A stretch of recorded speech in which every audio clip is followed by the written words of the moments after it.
Langit petang redup berawan. Hembusan bayu mendesir daun-daun lalang yang hidup subur di padang kecil yang dibatasi longkang besar di pinggir jejantas. Seorang gadis remaja sedang meniti birai longkang besar itu secara sendirian. Deruan kenderaan yang berpusu di jalan raya berhampiran, bagai tidak kedengaran di telinganya. Begitu juga dengan orang-orang yang lalu lalang di jejantas, semuanya bagaikan kabur dari deria. Nasha tidak mahu peduli semua itu. Dia mahu berseorangan di tempat istimewanya, iaitu di bawah pokok ceri di penjuru longkang besar berhampiran dengan terowong lama. Di situ dia akan terlindung. Tidak ada sesiapa pun yang akan mengganggunya di situ.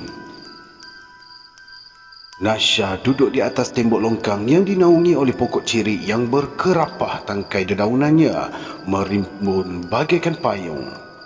Kedua kakinya pula berjuntai di dinding batuan longkang yang berlumut di dasarnya.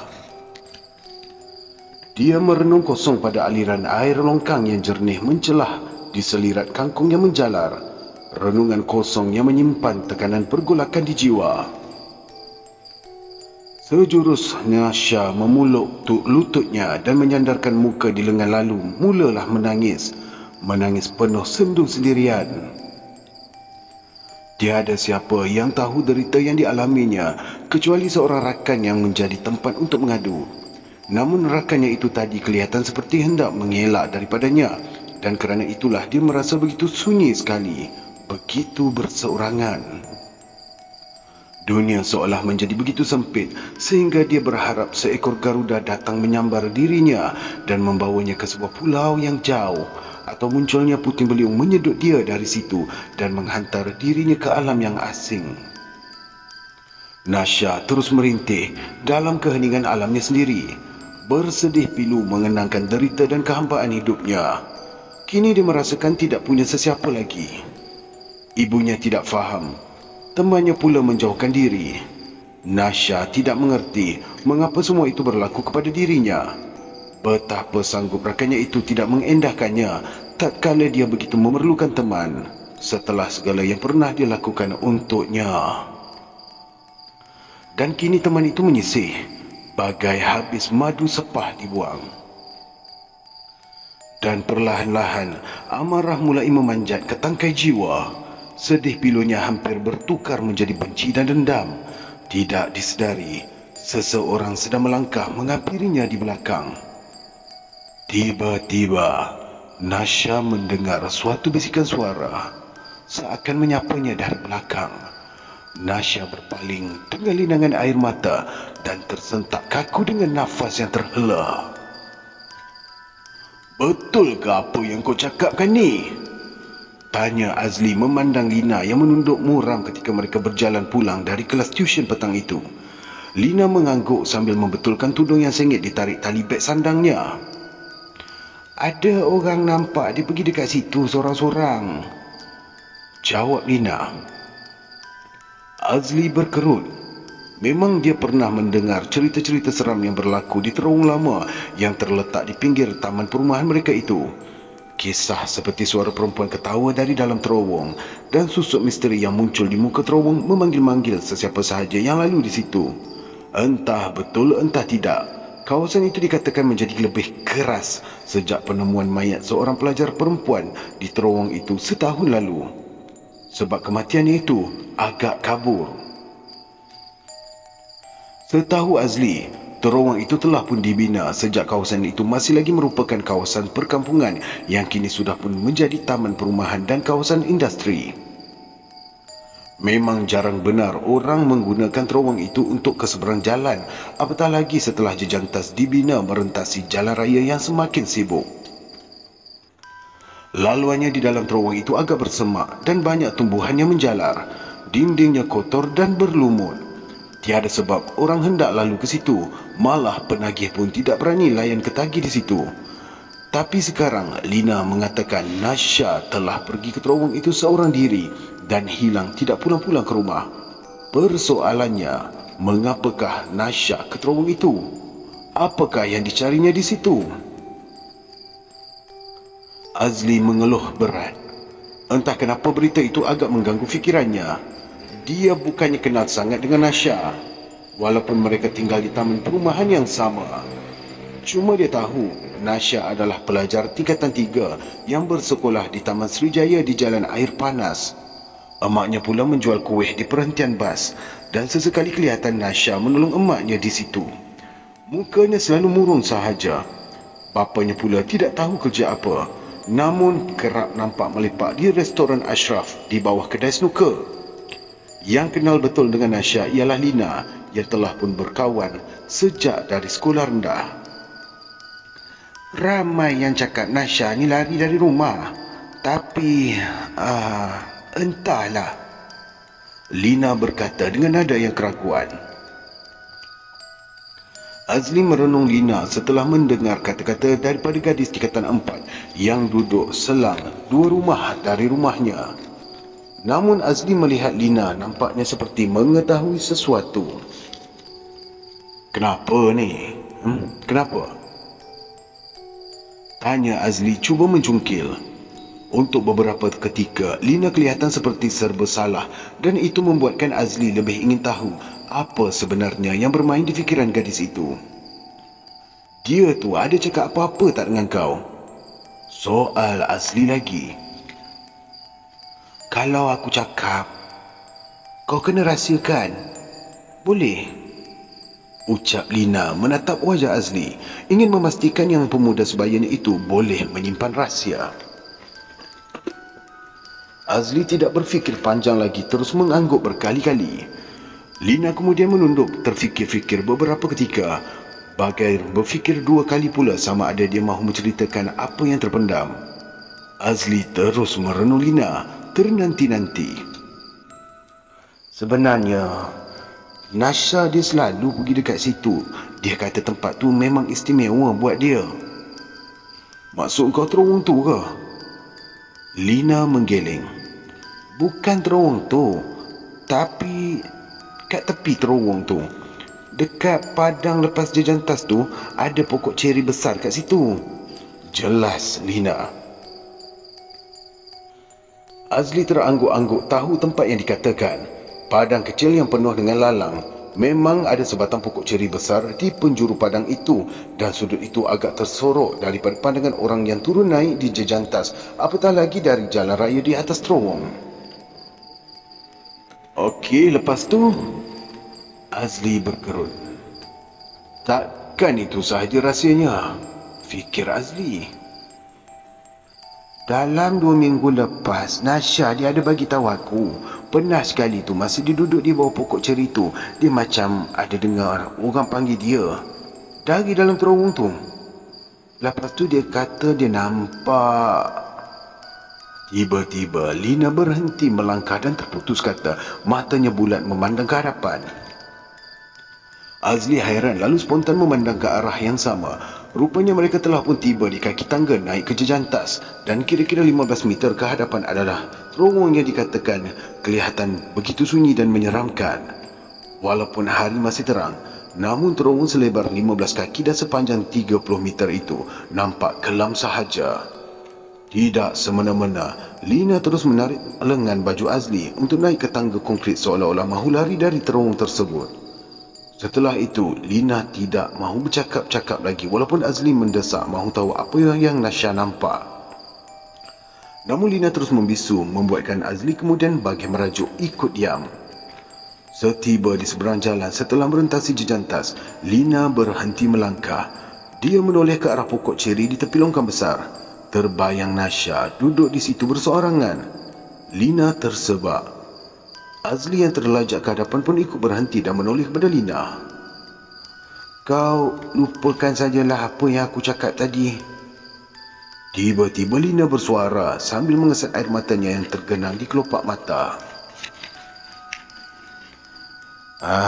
Ni yang aku tak syok ni. Tiba-tiba saja kau ni jadi pelik. Kenapa? Soal Azli tidak puas hati. Sebenarnya dia ingin tahu sangat apa yang Lina cuba hendak sampaikan tadi.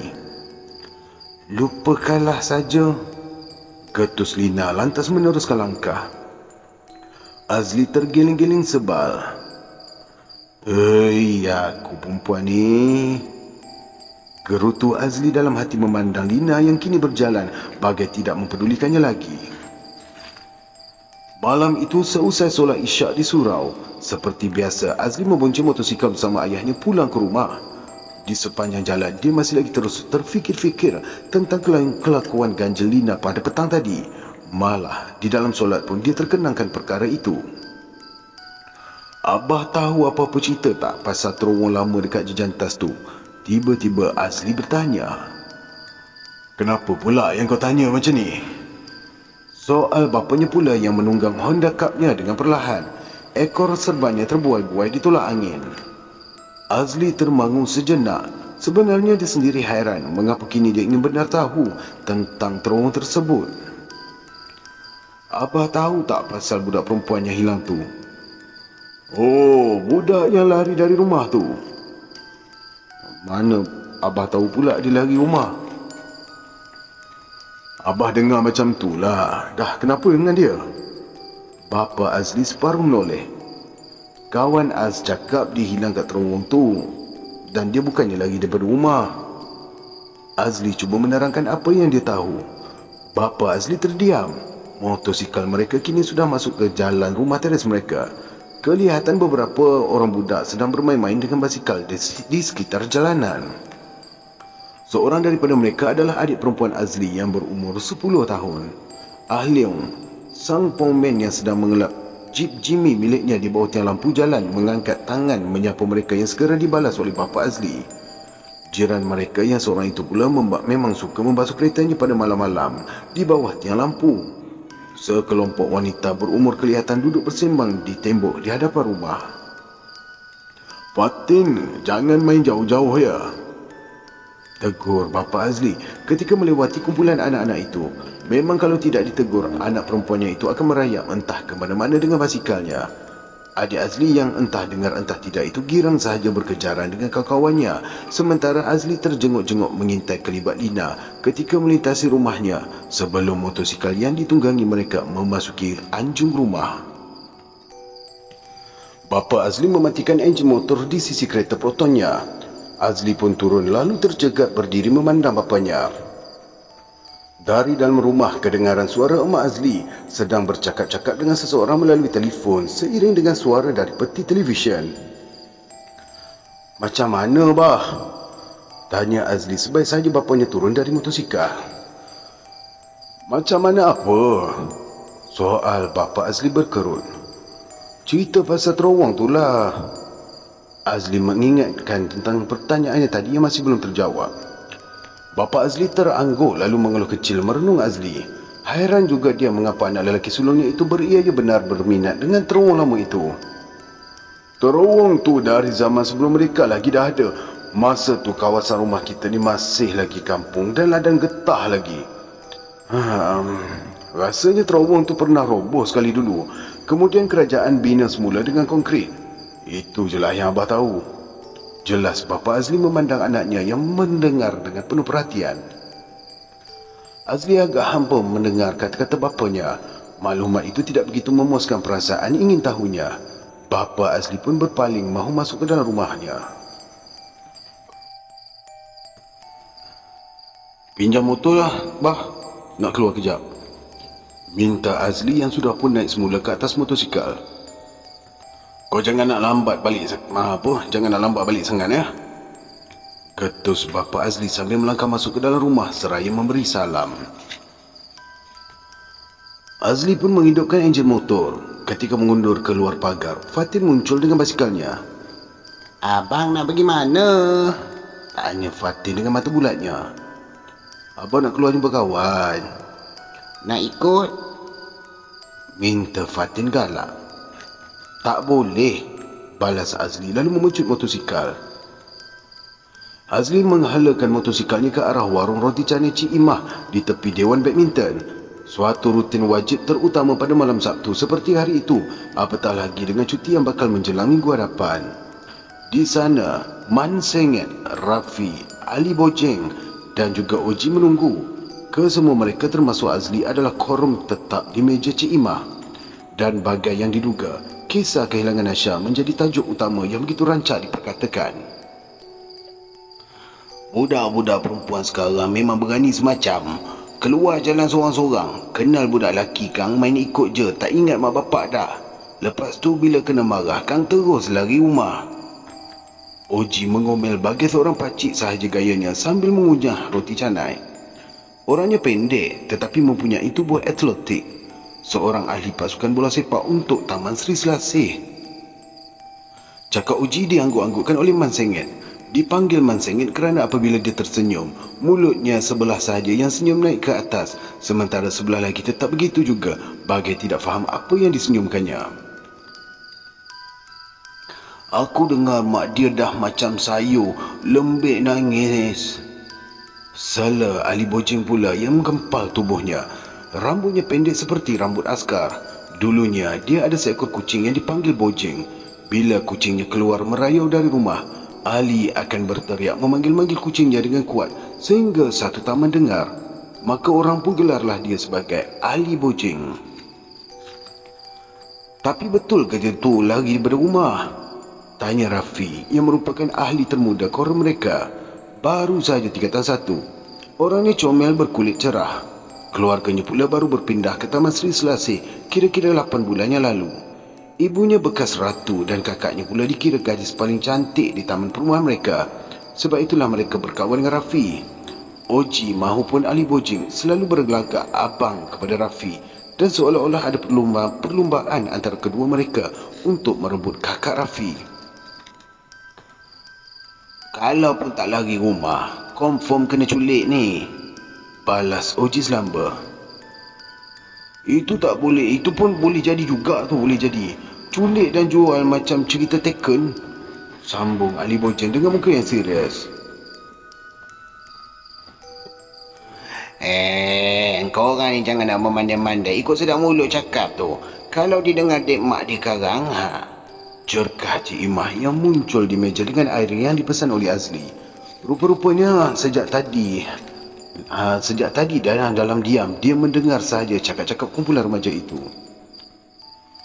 Kami ni cakap kemungkinan saja, Cik Mah. Sebab kami ni kan prihatin, protes Ali Bojeng. Iyalah, tapi janganlah sampai memandai-mandai pula. Orang tu tengah dalam kesusahan tau. Sedih, risau. Ini bukan perkara yang main-main. Kita yang tak apa-apa ni bantulah mana yang boleh. Kurang-kurangnya doakanlah agar Nasha tu selamat. Kalau kena kepada adik atau kakak kamu, macam mana kamu rasa? Tempelak Cik Imah. Kata-kata Cik Imah membuatkan mereka terkedu. Oji mencebik terangguk-angguk dengan muka yang berah. Azli yang diam mendengar bersetuju dengan Cik Imah dalam hati. Dia tidak dapat membayangkan bagaimana perasaannya jika sesuatu seperti itu berlaku kepada adiknya. Cik Imah pun beredar ke meja lain sambil mengambil pesanan daripada pelanggan yang baru tiba di warungnya. Tapi kan, Lina cakap Nasha hilang lepas dia pergi ke terowong. Azli bersuara perlahan membuat rakan-rakannya merenung Azli. Lina awet kau tu ke? Tanya Oji berkerut. Dia bukan awet akulah, nafi Azli. Hai, tiap-tiap hari balik tuition berkapul, bukan awet lagi macam tu. Mak dia yang minta aku teman dengan dia tu je, jelas Azli. Yalah, pemuda beriman macam kau memanglah menjadi pilihan makcik-makcik taman kita ni. Iya dok. Ali Bojeng menyindir mencebik kepada Man Sengit yang mengangguk dengan senyum sengitnya. Terowong mana ni Abang As? Potong Rafi yang lebih berminat hendak tahu apa yang mahu dikatakan Azli dan pertanyaannya serta-merta membetulkan semula topik mereka. Azli meneguk air Milo aisnya sebelum menyambung kata. Terowong lama di bawah jejantas tu. Petang tadi, masa kami balik tuition, Lina ada cakap. Lina cakap ada orang nampak Nasha pergi ke terowong tu seorang-seorang pada hari dia hilang. Terang Azli serius. Entah kenapa dia keberatan pula hendak bercerita lanjut tentang tempat istimewa Nasha seperti yang diberitahu oleh Lina kepadanya. Rafi terangguk-angguk melopong. Tempat budak perempuan mati dulu tu ke? Tanya Man Sengit pula. Iyalah, mana ada terowong lain lagi kat tempat kita ni. Engkau ni pun tak agak-agak. Oji menempelak mensengit. Wow. Tempat tu berhantu, babe. Pernah sekali tu Abang Lan Karen, dia sedang betulkan lampu jalan kat Jejantas tu. Dia nampak kelibat orang jalan mundar mandir di depan terowong. Bila dia turun tengok, dia tak nampak apa-apa, tapi dia dengar suara berbisik dalam terowong. Ahli Bojim merujuk pada kisah yang didengarnya daripada seorang juruteknik TNB yang dipanggil sebagai Abang Lan. Abang Lan Karen yang tinggal dekat dengan rumahnya. Hai, itulah yang aku cakap tadi. Berani-berani saja pergi jalan kat tempat keras tu. Sela Oji tergiling-giling kecil bagaikan kesal, namun wajahnya nampak bangga kerana dapat menguatkan pendapatnya. Tapi budak Nasha tu memang problem sikit. Pernah sekali tu, masa tu aku lalu dekat restoran Ashraf, dengar suara kecoh-kecoh dekat tangga tempat snooker tu. Aku pergilah tengok. Nampak dia tengah bergaduh dengan bapak dia. Terjerit-jerit macam histeria, babe. Sambung Ali Bojim lagi sambil menggaru-garu hidungnya. Dia pun memang tak ramai kawan kat sini, jenis kepala angin tu, ujar Oji bersahaja. Kemudian Rafi mengutarakan sesuatu yang dikira gila. Jom kita pergi tengok terowong tu, kata Rafi dengan wajah yang bersungguh-sungguh. Mereka memandang Rafi bagai dia baru tiba dari planet yang lain. Tidakkah dia mendengar apa yang mereka katakan tentang terowong itu tadi? Tetapi untuk katakan tak nak, takut pula dianggap penakut oleh Rafi. Malulah mereka jika kakak Rafi yang cun itu tahu. Cuma Azli sahaja yang tertarik dengan cadangan itu kerana sesuatu yang Lina katakan petang tadi terimbas kembali di fikirannya. Sesuatu yang Lina minta dia rahsiakan, namun kata-kata itu tidak sempat Lina habiskan. Ayat yang lebih kurang berbunyi, dia dengar orang panggil dari dalam terowong. Lepas tu dia nampak. Jom, Man. Azli segera menyahut cadangan Rafi seraya memandang Man Sengit mahukan penyertaannya. Man Sengit mengangkat kepala, entah setuju entah tidak. Ali? Tanya Azli kepada Ali Bojing yang mengerling sesaat kepada Rafi yang ikut memandangnya. Aku tak kisah, jawab Ali Bojing selamba, tetapi halkumnya tergerak menelan air liur. Akhir sekali mereka memandang kepada Oji yang diam sahaja dengan reaksi kosong. Jari telunjuknya menulis-nulis sesuatu pada gelas minuman. Ayo, takkan takut, Ali Bojing bagi mencabar dengan senyum sinis. Oji merenung geram kepada Ali Bojing dan kemudian Rafi dan Azli. Sememangnya dia tercabar. Berani betul si Ali Bojing mencabarnya di hadapan Rafi. Macam ni lah. Apa kata kalau kita pergi terowong tu tengah malam ni? Kalau memang ada apa-apa di situ, masa itulah kita boleh nampak. Macam, ada berani? Oji menunjukkan kejantanannya yang kini pasti mendapat perhatian Rafi dengan harapan keberaniannya itu akan sampai ke telinga kakaknya. Mereka pun berjanji untuk bertemu semula di warung Cik Imah pada jam 12 malam nanti. Langit malam kelabu kelam tidak berbintang. Angin mendesah daun-daun lalang yang menari melentuk liuk di sepanjang pinggiran kaki lima ke terowong. Tidak seorang pun kelihatan di mana-mana, bahkan tiada sebuah kenderaan pun menyusuri jalan raya. Azli sedang berdiri di jejantas, memandang-mandang ke sekitar. Rakan koromnya tidak seorang pun nampak patah hidung. Tetapi Azli tidak peduli. Dia sudah berada di situ dan akan ke terowong itu walaupun sendirian. Ada sesuatu perasaan yang bagi menarik-narik dirinya ke tempat itu dan dia tidak tahu kenapa. Azli kemudian mula menuruni tangga jejantas.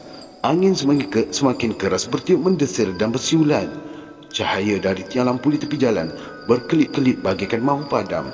Hati kecilnya berbisik menyuruhnya pulang. Namun suatu perasaan lain menyangkal dan mengarah hala ke terowong. Terbayang di layar ingatannya wajah Nasha, gadis yang selalu murung di gerai kuih emaknya. Berganti pula dengan wajah muram Nina yang seolah-olah menyimpan suatu rahsia tentang Nasha dan kelakuan peliknya semasa di kaki tangga jejantas. Teringat pula pada kisah yang diceritakan oleh Ali Bojing dan cerita-cerita seram di terowong. Azli merasakan semua itu mengocak perasaan dan fikirannya dan dia tidak faham mengapa dirinya begitu terkesan dengan semua itu. Dalam bergumul dengan perasaan, Azli mendapati kakinya kini sudah berada di anak tangga yang terakhir. Azli pun perlahan memusingkan kepalanya, menoleh ke kiri, ke arah terowong. Angin tiba-tiba membungkam, tidak bertiup lagi. Alam sekitar menjadi begitu hening, begitu diam kaku, sehingga tidak sehelai daun pun bergoyang. Azli tidak sedar entah bila kakinya melangkah. Tahu-tahu dia sudah pun berada hanya beberapa meter sahaja dari muka pintu terowong yang menyeramkan itu. Ketika itu Azli merasa seolah-olah alam di sekelilingnya sudah tidak wujud. Hanya dia dan terowong yang melohong kegelapan. Tiba-tiba terdengar suatu bisikan sayup bergema dari dalam terowong. Bisikan yang seolah-olah meraihkan kedatangannya, menjemputnya masuk. Azli terpempan kaku, jantungnya berdebar kencang. Azli menyesal. Dia tahu dia tidak sepatutnya datang ke situ. Hatinya menjerit-jerit menyuruhnya untuk cabut lari.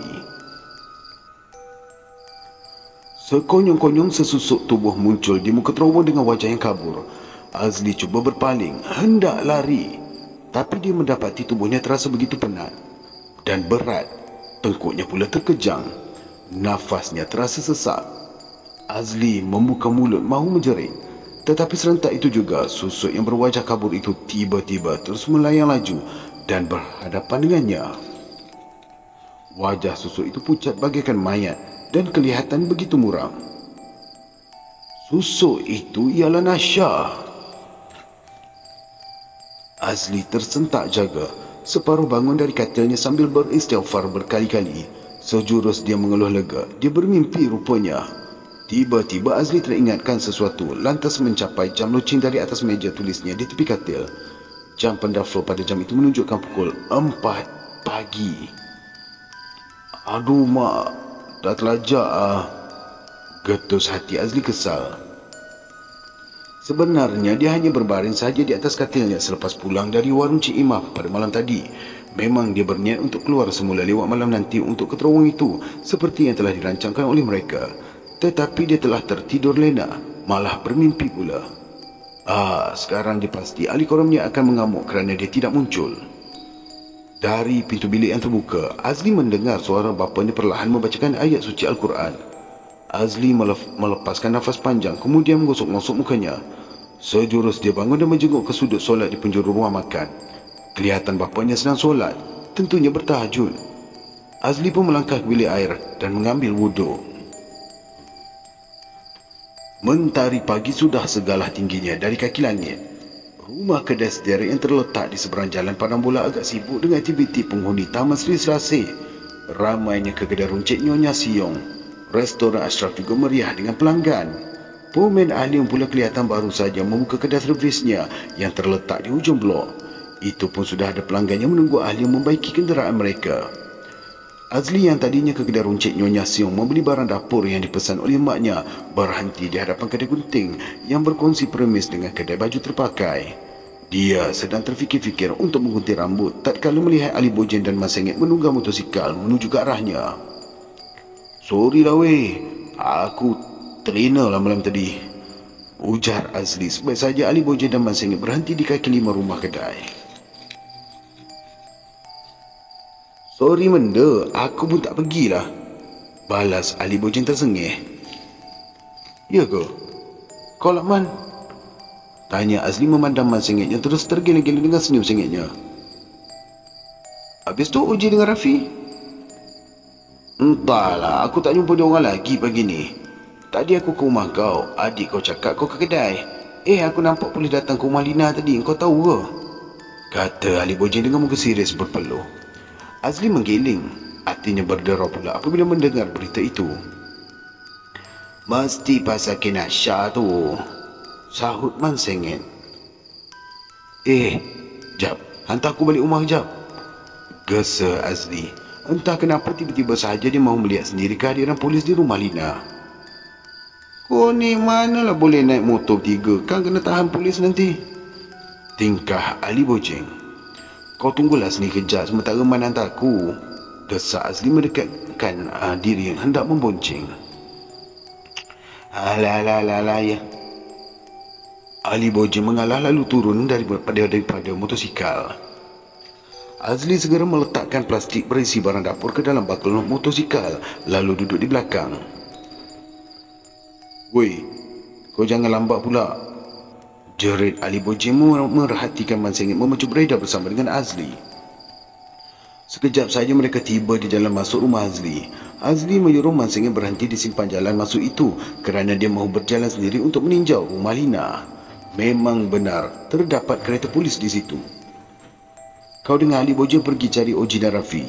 Cakap dengan mereka, kita jumpa petani pukul 5 dekat depan Dewan Badminton," arah Azli sambil mengambil plastik barang dapur di dalam bakul motor. Setelah Man Sengit pergi, Azli pun melangkah dengan kedua bola matanya tertancap ke rumah Lina. Kelihatan beberapa jiran lain bercakap-cakap sesama mereka sambil memandang ke arah yang sama. Mereka bagaikan gempar dengan kehadiran polis di situ. Azli sengaja melambat-lambatkan tingkahnya dan sejurus dengan itu kelihatan dua orang polis keluar dari pintu pagar rumah Lina menuju ke kenderaan mereka. Nampaknya sudah selesai urusan mereka di situ. Jika benar telahan Man Sengit, bermakna polis itu tentu telah menyual siasat Lina tentang kehilangan Nasha, memandangkan dia adalah kawan rapat kepada gadis yang hilang itu. Adakah Lina memberitahu polis tentang rahsia yang cuba disampaikan kepadanya petang semalam? Pertanyaan itu berlegar-legar di dalam tempurung kepalanya. Kini, kenderaan polis itu membuat pusingan Yu untuk keluar dari jalan itu. Azli tersenyum sumbing ketika kereta polis itu melewati dirinya dan mengekor pandangannya sehingga kenderaan polis itu hilang di balik simpang. Azli mengalih pandangannya ke rumah Lina yang nampak sunyi saja dengan pintu yang terbuka. Azli terfikir-fikir adakah patut dia terus ke rumah Lina untuk bertanyakan hal itu atau membiarkannya sehingga berpeluang bertemu dengan Lina di luar. Seketika kemudian, Azli menetapkan langkah ke rumah Lina. Dia tidak mahu terus tertanya-tanya keadaan Lina jika benar kehadiran polis itu berhubung kait dengan kehilangan Nasha. "Assalamualaikum." "Oh, Assalamualaikum," ucap Azli setibanya dia di hadapan pintu rumah Lina. "Waalaikumsalam." Salamnya terus berjawab dari dalam rumah dan sesaat itu muncul Emak Lina di ruang tamu. "Azli rupanya, makcik ingatkan polis tadi." Ibu Lina tersenyum kelat apabila mendapati Azli tercegat di muka pintu dengan sejinjit plastik berisi barang dapur yang tersangkut di jari. "Saya, makcik. Makcik apa khabar?" tanya Azli dengan sopan. "Baik saja. Cuma polis tadi datang dia nak interview Lina tentang budak Nasha tu. Makcik dah pesan banyak kali jangan berkawan sangat dengan budak-budak tu. Lama dah makcik perhatikan budak tu. Dia memang bermasalah. Tapi Lina ni degil. Sekarang dah tak pasal-pasal kena soal dengan polis." Kau ni dah pergi kedai ke?" Emak Lina bercakap dengan informasi sekaligus dengan soalan. Ya," jawab Azli tergugup janggal. "Tengok tu. Entah apalah yang mereka cakap pasal keluarga makcik." Emak Lina memandang ke arah jiran-jiran yang memati ke rumahnya. "Kau nak jumpa Lina ke? Dia ada kat dalam bilik tu tengah menangis." "Entah apa halnya lah dia nak nangis, makcik pun tak faham. Bukannya dia yang suruh budak Nasha tu lari rumah." "Kali sajalah ya Azli, makcik ada kerja sikit kat dalam ni." Dengan itu Mak Lina pun bergegas kembali ke dalam rumah, meninggalkan Azli terbangun-bangun di hadapan pintu. Azli menghembus nafas dengan gelembung di pipi seraya mengangkat kening. Memang petah betul Mak Lina bercakap, fikirnya. Kemudian Azli pun berpaling dan melangkah pulang ke rumahnya. Dari dalam bilik yang bersebelahan dengan ruang tamu, Lina dapat mendengar riuh suara emaknya bercakap-cakap dengan Azli di hadapan pintu. Sejurus dia mengintai di selah langsir tingkap dan sempat melihat Azli keluar dari pintu pagar. Dia pasti kedatangan Azli itu ada kena mengena dengan kehadiran polis di rumahnya pagi tadi. Bukan saja Azli, kini semua jiran akan tertanya-tanya. Mereka tahu dia rapat dengan Nasha dan kerana itu polis datang menyoalnya. Cuba mencungkil jika dia tahu apa-apa yang mungkin bersangkut paut dengan kehilangan Nasha. Polis itu bertanya adakah Nasha mempunyai teman lelaki, di manakah tempat dia selalu habiskan masa dan bermacam-macam lagi. Lina tidak suka dia soal begitu. Dia cuba menjawab mana yang boleh, namun kemudian dia mula menangis. Sebelum mereka beredar, seorang daripada polis itu memintanya, "Datanglah ke balai polis jika teringatkan apa-apa sahaja yang boleh membantu siasatan." Tetapi masakan dia tahu, dia sendiri hairan ke mana Nasha menghilang dan mengapa. Rasa sedih dan bersalah bercampur gak bau. Dia tidak sepatutnya membiarkan Nasha sendirian pada hari itu, dan kerana itulah dia menangis. Lina teringat pada petang semasa dia sedang berbual dengan rakan-rakan lain di taman permainan. Rakan-rakan yang tidak satu kepala dengan Nasha. Dia melihat Nasha muncul dan menggamit padanya dari jauh. Namun dia buat-buat tidak nampak. Dia tahu rakan-rakannya tidak suka pada Nasha. Apatah lagi setelah berkenalan dengan seorang kawan baru yang cantik dan pandai berfashion yang baru berpindah dari Taman Sri Selasih itu pada 8 bulan yang lalu. Kemudian dia melihat Nasha pergi. Dia tahu Nasha akan ke tempat istimewanya, iaitu di bawah pokok ceri dekat dengan terowong. Dia pernah menemani Nasha di situ beberapa kali, tetapi dia tidak suka ke tempat itu. Dan sebenarnya dia semakin bosan dengan Nasha. Memang mereka berkawan rapat sejak perkenalan pertama 5 tahun dahulu, sewaktu mula-mula menduduki Taman Sri Selasih. Dahulunya dia memang suka ke Nasha. Mereka bagaikan satis jiwa dalam banyak perkara. Namun sejak kebelakangan ini, Nasha dirasakan agak merimaskan. Tidak habis-habis mengadu tentang masalah keluarganya. Dia yang setahun lebih tua daripada Nasha cuma menjadi kakak yang baik, memahami dan menasihati. Tetapi Nasha tidak mahu mendengar nasihat. Nasha hanya mahu dia dengar dan angguk-angguk kepala sahaja. Dia tahu ramai daripada kalangan mereka tidak begitu gemar berkawan dengan Nasha yang dianggap miskin dan bermasalah. Seorang loser, kata mereka. Pakaiannya jarang bertukar, tiada style dan tidak berfashion. Namun Lina tetap berkawan dengannya. Tetapi cukuplah sampai bila dia harus menjadi bahu sandara kepada Nasha. Setahun lalu, Nasha mendapatkan seorang kawan yang baru yang kerap bersama dengannya. Dia cemburu dan marah kerana Nasha bagai tidak pedulikannya lagi. Dan bila kawan itu tiada, Nasha kembali kepadanya, bagai dialah satu-satunya kawan dunia akhirat. Lina duduk mengeluh di birai katil. Siapalah yang faham tekanan dunia remaja seperti mereka? Keluh hati Lina. Tiba-tiba kedengaran suara halus memanggil namanya di pintu rumah. Lina sengaja diam membiarkan emaknya menjawab panggilan. Dia dapat mendengar bunyi kaki emaknya melangkah ke depan pintu dan bercakap-cakap. Seketika kemudian emaknya menjenguk ke pintu bilik. Ada kawan kau nak jumpa ni, budak perempuan, kata emaknya lalu beredar ke dapur. Lina pun bangun dari katil dan melangkah malas keluar bilik. Setiba di pintu, Lina berkerut kerana tiada sesiapa pun di situ. Dia melangkah keluar, terpijak sesuatu di lantai. Ia adalah seutas gelang tangan. Gelang tangan manik yang berhuruf. Lina pantas membungkuk mencapai gelang tangan itu lantas memandang-mandang kaget ke sekitarnya. Tiba-tiba jantungnya terasa bagai terhenti. Suatu perasaan ketakutan serta-merta menyelubungi diri sehingga wajahnya menjadi pusat lesi. Di seberang jalan, Lina dapat melihat susuk seseorang sedang merenung tajam kepadanya. Seorang yang amat dikenali. Namun tatkala sebuah motosikal melintas di hadapannya, susuk itu tiada lagi. Hilang bagai disapu angin. Lina terpaku di hadapan pintu. Jemarinya menggigil menggenggam gelang tangan manik berhuruf yang suatu ketika dahulu telah dihadiahkannya kepada Nasha. Manik berhuruf yang menyusun perkataan BF Forever.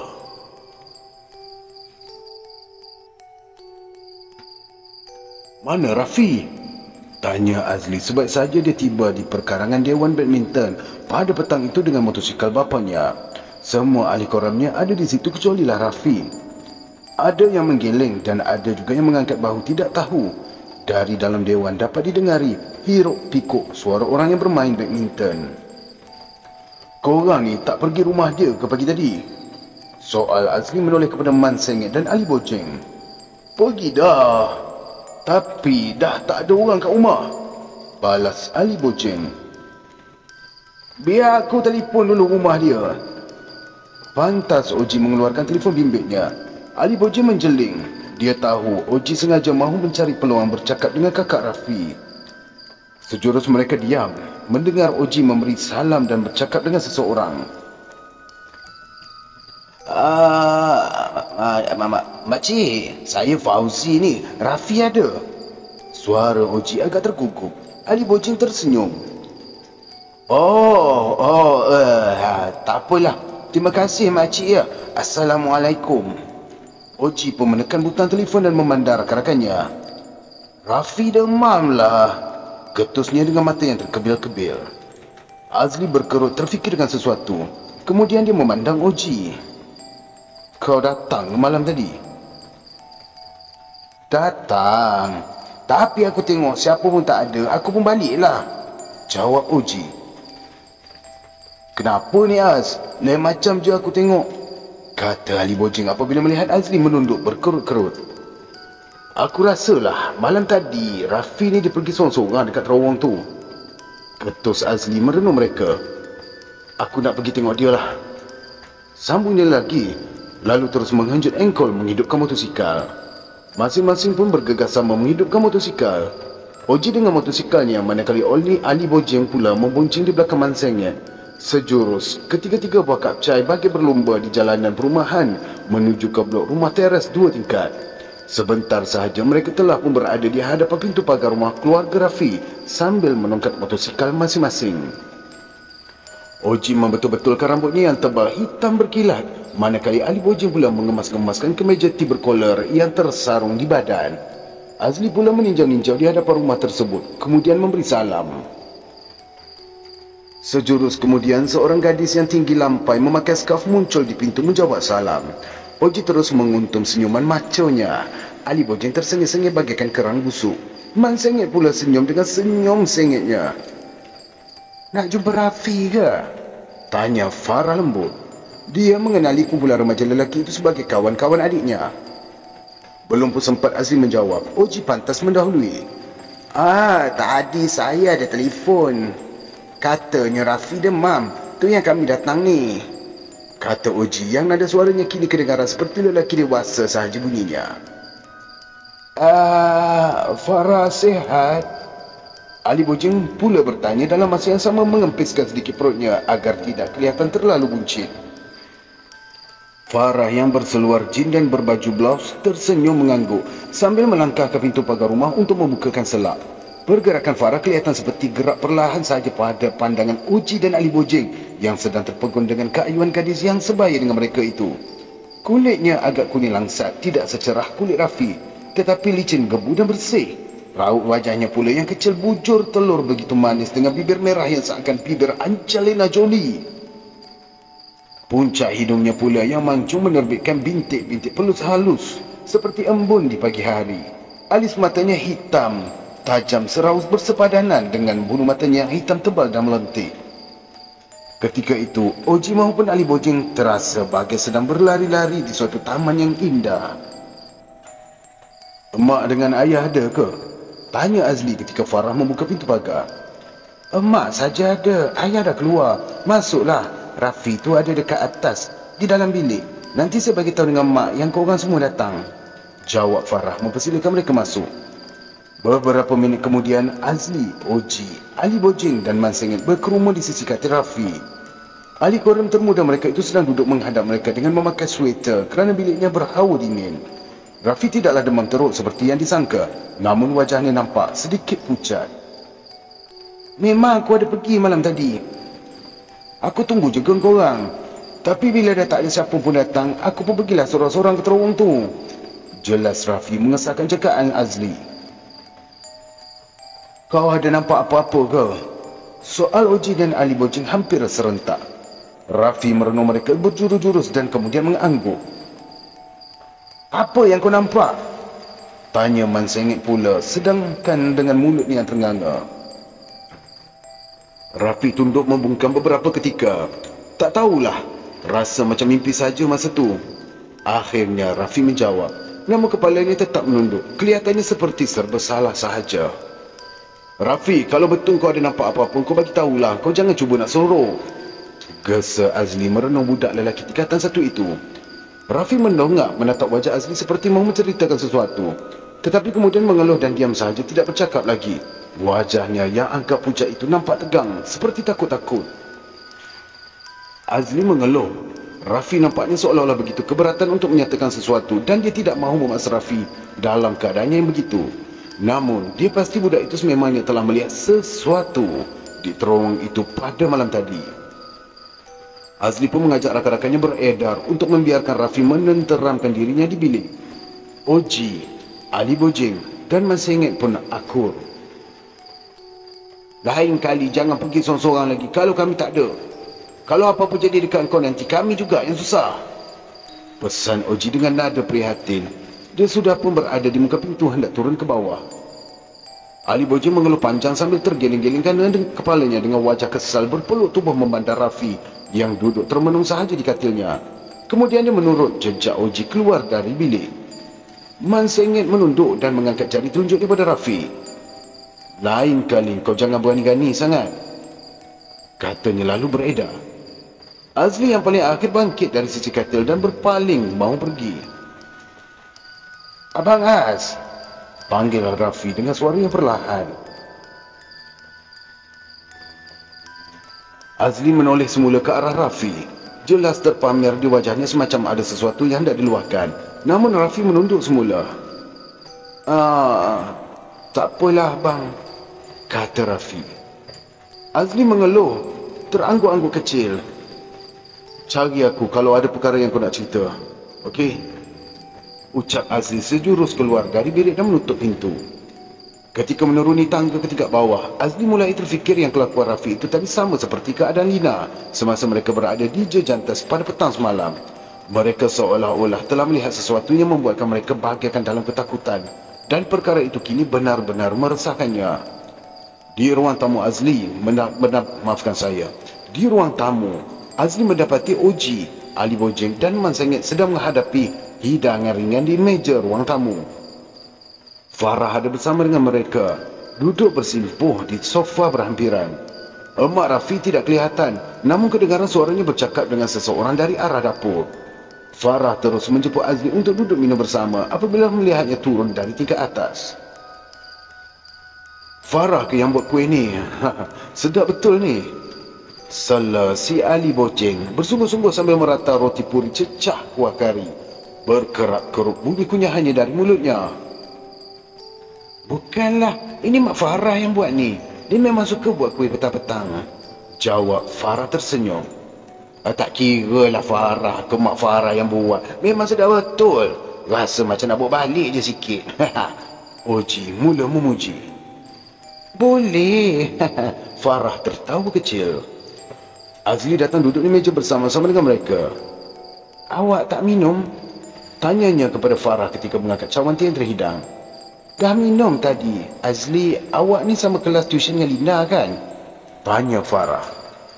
Azli mengangguk, mengulum air teh yang ada di dalam mulutnya. Lama dah awak masuk kelas tuition tu? Soal Farah lagi membuatkan Oji dan Ali Bojeng jeling-menjeling. Dari tahun lepas lagi, kenapa ya? Tak ada apa. Saya ingat nak masuk situ juga, dekat sikit. Sekarang ni ayah hantar saya dekat bandar. Leceh lah. Berapa yuran dekat situ? Oh, RM150. Tutor dia pun bagus. Cara dia ajar senang nak faham. Jelas Azli yang mulai menjamah roti puri. Best lah. Nanti nak cakap dengan ayah lah hantar situ saja. Boleh pergi dengan Lina. Kata-kata Farah itu membuatkan Oji terangkat kening. Ali Bojeng sudah diam saja menjuai bibir. Pergi dengan Lina bermakna akan bersama dengan Azli juga. Melepaslah mereka. Senyum Man Sengit semakin tersengit-sengit melirik mata pada Oji dan Ali Bojeng. Mereka tidak bertuition, tetapi waktu itu Oji mula berkira-kira jika bapanya boleh membenarkan dia pergi tuition di tempat yang sama. Lina tu dulu best friend Asha kan? Tanya Farah lagi. Dia menegakkan tubuh memandang Azli. Azli mengangguk sambil mengujar cepat-cepat menghabiskan makanan di dalam mulut.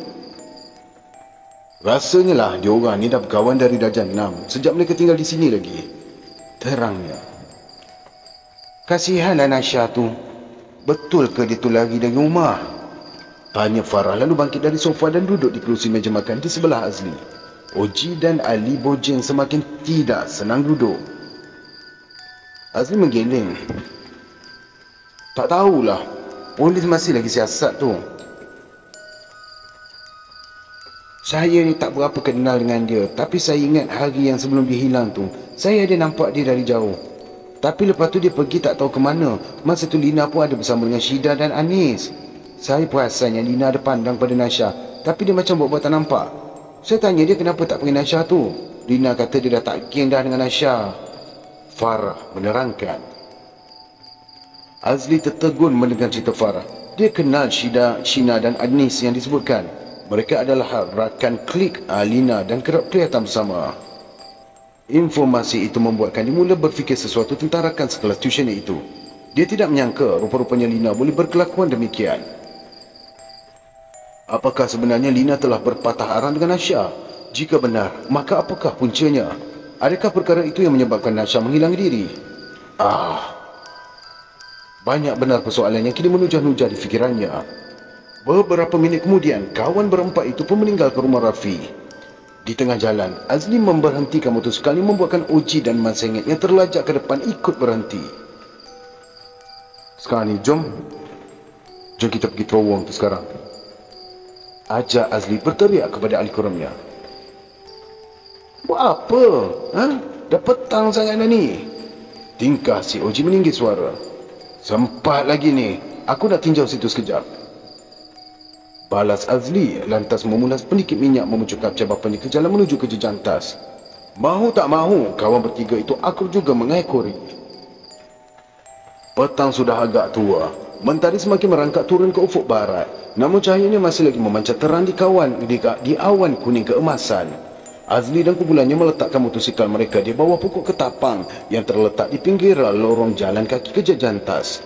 Sejurus mereka mulai menapak di lorong tersebut. Berselisihlah dengan beberapa orang yang lalu di situ. Pandangan Azli terpahat ke muka terowong yang terletak di bawah jejantas. Kelam berbalam saja suasana di dalam terowong itu. Bayangan Lina dan Rafi yang seolah-olah telah melihat sesuatu di terowong itu menghujam di fikiran. Entah apalah misterinya terowong itu, fikir Azli. Kemudian matanya beralih pada pandangan kecil di hadapan terowong yang kini rupanya sudah pun hampir separuh. Bertebas lalangnya hingga ke tepi longkang besar. Seseorang yang berpakaian serba hijau dan bertopi kebun sedang membersihkan padang kecil berlalang itu dengan mesin rumput. Bunyi mesin rumput itu membingit bising. Azli segera mendapatkan pemisir rumput itu yang kebetulan sedang berhenti ketika mengelak peluh di muka dengan tola kecil yang disangkut di bahu. Oji, Ali Bojing dan Man Sengit mengkori mereka di belakang bagikan anak ayam. Assalamualaikum Pakcik. Sapa Azli menghampiri memijak lalang-lalang yang rebah meleper tebal di tanah. Waalaikumsalam. Jawab Pakcik itu lalu menoleh kepada Azli dan berkerut wajah. Azli mengulurkan tangan untuk bersalam, membuatkan Pakcik itu terpaksa meletakkan batang mata mesin rumputnya. Pakcik mesin rumput dekat sini ya? Tanya Azli dengan senyum yang sopan. Pakcik itu memandang heran pada Azli dan rakan-rakannya ketika sebelum menjawab. Ya, kenapa? Tak adalah, saya heran. Kenapa sekarang? Selama ni tak ada pun orang pedulikan kawasan ni. Kata Azli seraya menepuk entah serangga apa yang hinggap di tengkuk. Pakcik itu pun tersenyum terangguk-angguk lalu mengelap lagi peluh di leher. Siang tadi, polis ada datang kawasan ni. Entah kisah apa Pakcik tak berapa nak tahu. Lepas tu Pakcik ditugaskan untuk bersihkan kawasan ni. Jelas Pakcik itu. Mesti pasal Nasha tu. Ali Bojing bersuara memandang rakan-rakannya. Azli terangguk dengan matanya tertancap pada pokok ceri di penjuru padang kecil. Sekarang dia pasti yang Lina telah menerangkan tentang tempat istimewa Nasha. Sebab itulah polis datang menyiasat kawasan itu. Kisah apa pula? Tanya Pakcik itu pula. Ada kes budak perempuan hilang. Dia duduk di kawasan perumahan kami ni Pakcik. Jelas Oji. Budak perempuan hilang? Getus Pakcik itu perlahan seraya tunduk berkerut. Kenapa? Pakcik ada tahu apa-apa ke tentang kes tu? Soal Azli melihat Pakcik itu bagai sedang mengenal sesuatu. Pakcik itu mengeluh. Sejurus menurunkan enjin mesin rumput yang disandangnya ke tanah. Kemudian dia mengeluarkan sebatang rokok dan menyalakannya. Kawan berempat itu menunggu sahaja dengan sabar. Sebelum Pakcik itu mula bercakap, dia merenung Azli agak lama. Naik seram Azli dengan renungan itu. Kau ni anak Kamarudin ke? Emak kau nama Kasum. Betul? Pakcik itu menduga. Ya, betul Pakcik. Pakcik kenal dengan ayah dan mak saya ke? Azli terkejut tidak menyangka Pakcik yang tidak dikenali itu rupanya mengenali keluarganya. Rakan-rakan Azli saling berpandangan. Pakcik itu tersenyum terangguk-angguk, lalu menghembuskan asap rokok dan membetulkan topi kebunnya. Sesaat kemudian dia merenung kawan berempat itu dengan kerutan di dahi. Sejak bila budak perempuan itu hilang? pandang memandang lagi. Dah 3 hari dah, jawab mereka beramai-ramai. Pakcik itu tunduk mengeluh tergiling-giling dan kemudian menoleh ke arah terowong. Nampaknya terowong ni buat hal lagi, ucap pakcik itu perlahan bagi berkata sendirian. Apa maksud pakcik buat hal yang macam mana ni? Cepat-cepat Azli bertanya. Sekarang dia benar-benar yakin sememangnya ada sesuatu mengenai terowong itu. Mungkin pakcik itu mempunyai jawapannya. Pakcik itu mengembuskan lagi asap ukut dari mulut dan hidungnya serentak. Kemudian dia menatap wajah Azli dan rakan-rakannya, seorang demi seorang. Janggutnya tergerak-gerak dihembus angin petang. Sebenarnya kawasan terowong ini keras. Ada sejarah yang sangat menakutkan. Dulu memang ada kes yang sama berlaku di kawasan ni. Masa tu kawasan ni tengah nak bangun. Ada budak mati dan kemudian ada orang yang hilang. Ramai juga. Budak mati? Bila tu pakcik? Pakcik itu mengeluh sejenak. Lama dah, dalam 15 tahun dahulu rasanya. Kemudian orang di sini panggil bomoh datang tengok. Lepas bomoh tu buat benda-benda, tak berlaku dah lah apa-apa. Tapi sekarang nampaknya budak perempuan yang mati tahun lepas di terowong ni mungkin telah membangkitkan semula hal semacam dulu tu. Pakcik tahu ke pasal budak yang mati tahun lepas tu? Pakcik itu mengangguk. Pakcik, apa sebenarnya sejarah terowong ni? Soal Azli bersungguh-sungguh. Dia menatap wajah pakcik itu mengharapkan suatu penjelasan. Pakcik itu menghela nafas yang panjang. Dia merenung wajah Azli beberapa ketika. Kamu patut tanya kepada orang yang paling kamu kenal. Ucap pakcik itu lantas terus menyangkut semula misai rumputnya ke bahu dan pergi meninggalkan mereka begitu sahaja tanpa sepatah kata lagi. Azli dan rakan-rakannya terkebil-kebil melihat pakcik itu menaiki motosikal dengan misai rumputnya dan beredar dari situ di bawah langit senja.